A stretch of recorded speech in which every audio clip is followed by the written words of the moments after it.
Mettez-la.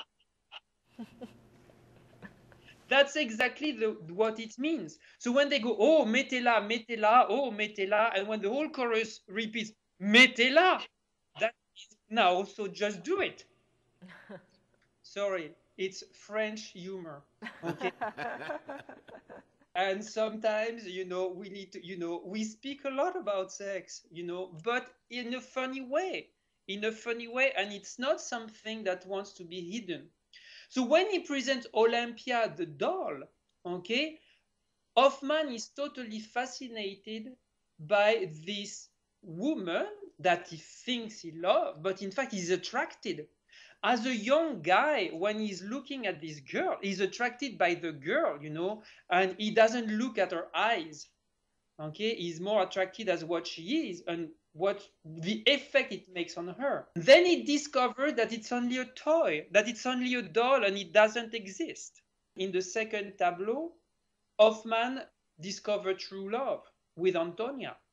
It is the woman, it is more in the maturity. He falls in love with this woman and he discovers that real love doesn't last, that at some point love dies.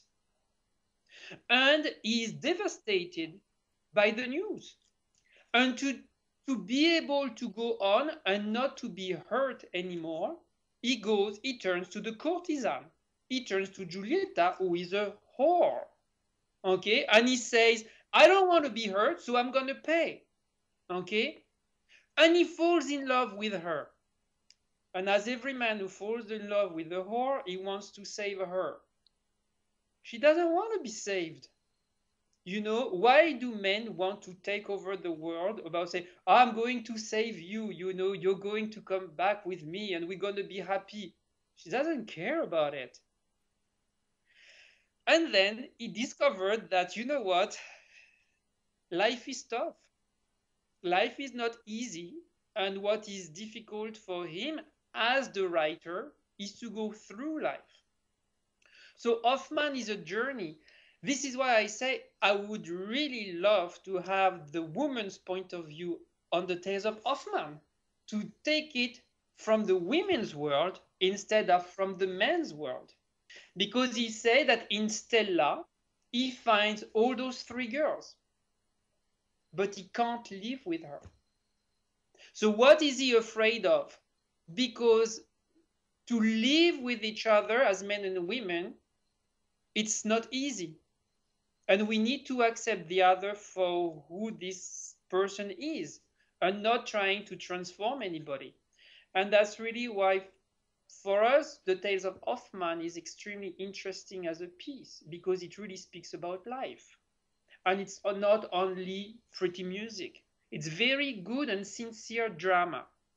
So that's what we love about it.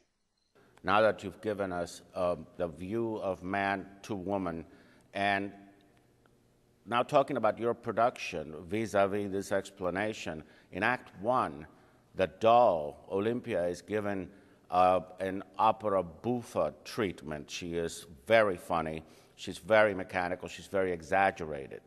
Is it your intention that the spectators believe that Hoffmann falls truly in love with this creation?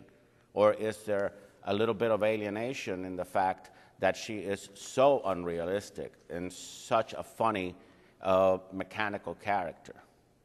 But in the drama of the piece, Hoffmann is given magical glasses that by Coppelius that transform his view. And he doesn't see her as a robot where everybody sees her as this doll, okay? But he sees her as true love and as a real woman, because Coppelius is transforming his vision. So that's extremely important. When the glasses are broken, then he realizes. He will realize at the end. But this is also another way of saying love is blind. But as everybody who is in love, he doesn't see the reality. And this is the point. Also, the funny character. She is not funny. We think she's funny, but what she does is not. It is the situation that is funny. It is the contrast. And this is where Offenbach is a fantastic composer, and with Carré and Barbier, the librettist, because they put a contrast, they put somebody in a ridiculous situation, but she is not ridiculous. What is ridiculous is really the situation, the action, and this contrast. How can you fall in love with a doll? This is stupid. Would you explain a little bit about the Act Two? I know the version that coming to Miami is the Colorado version that you did. I've heard that you have done a couple different versions, like St. Louis, Colorado. That this version, the Colorado version, has a very simple monochromatic set for the Act Two, which is very dramatically different from other two acts. Would you explain about the Colorado version of Act Two? Colorado has a bigger opening of stage like in Miami, because St. Louis is a trust stage, and because in Boston it is a Schubert theater, which is very different in terms of stage. So of course, the use of lighting is extremely important to be able to fill in and to give a very strong atmosphere to the acts and to the space. Antonia is definitely more monochromatic because it has to focus on real things. It was very important for us to give this feeling of simplicity for the act of Antonia, to also give this feeling of fragility. Because we're speaking here of true love, and we're speaking of a love which is difficult to achieve. Crespel, the father of Antonia, doesn't want Antonia to see Hoffmann. In fact, they flew away. Hoffmann is coming back, finds her. She is sick. She apparently cannot sing or should not sing because she has a disease. We don't know what at the beginning, but we understand that it's something that is extremely dangerous. And then arrives Dr. Miracle. Very important in this opera, the people are by three. Okay? Dr. Miracle, who is also Coppelius, okay, Miracle and Dappertutto, okay, the three evil characters. We join into one who is Lindorf in the first act, okay? The three muses, Niklaus, choreography, music. Niklaus is the muse of poetry, and lyric poetry. Those three muses are the composition of the opera. You need to have those three to be able to perform opera. The three ladies, Olympia, Antonia, and Giulietta, who become Stella. It's very interesting. He takes also, for example, at the beginning of the opera, he speaks about Don Giovanni. He speaks about Giovanni with Donna Anna, Donna Elvira, Zerlina. Three. Okay? All those things, because it is the Trinity that makes a whole. And it's very symbolic in this way. So Antonia is really the act about simplicity. And that for us was very important to focus on the character. There is no chorus in Antonia. So when you have only two people on the big stage, you need to focus on them. So for us, it was important to bring them downstage, to see them, and not to pile them under a set and big things, because otherwise you don't focus on people. Simplicity was the key element for that. In contrast, the Act 3 is very stylized. And then we see the high design elements such as the Giulietta's headdress and her gown. Would you explain to us the reason behind that sort of choice for the design? Yeah. Giulietta is the act of Venice, okay? Which was interesting sometimes because Giulietta was put in the second act. Yes. Mm-hmm. And in fact, on the Offenbach letters, it was supposed to be the third act, not the second act.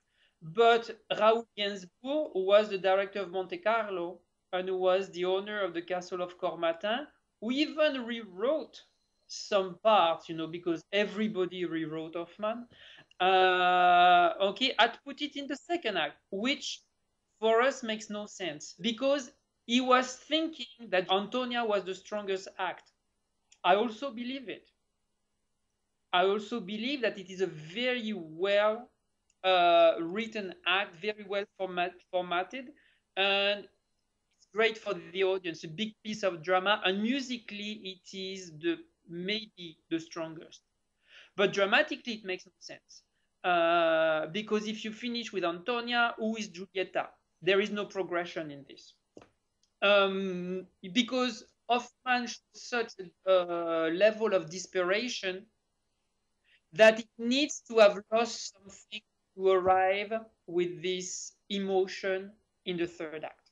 So that's why Antonia is going back to its original place in the second act. So to go back to your question, so the act of Venice, we did not want to represent Venice, with the little gondolas and everything. We have them, in fact. We have them because Giulietta, what she wears on her head, is the symbol that you find, is the seahorse that you find on all the gondolas of Venice on the sides, and is also starting to look like this mermaid with the seahorse with the tail, as much as the snake that she will be. So, and this is why she's crowned.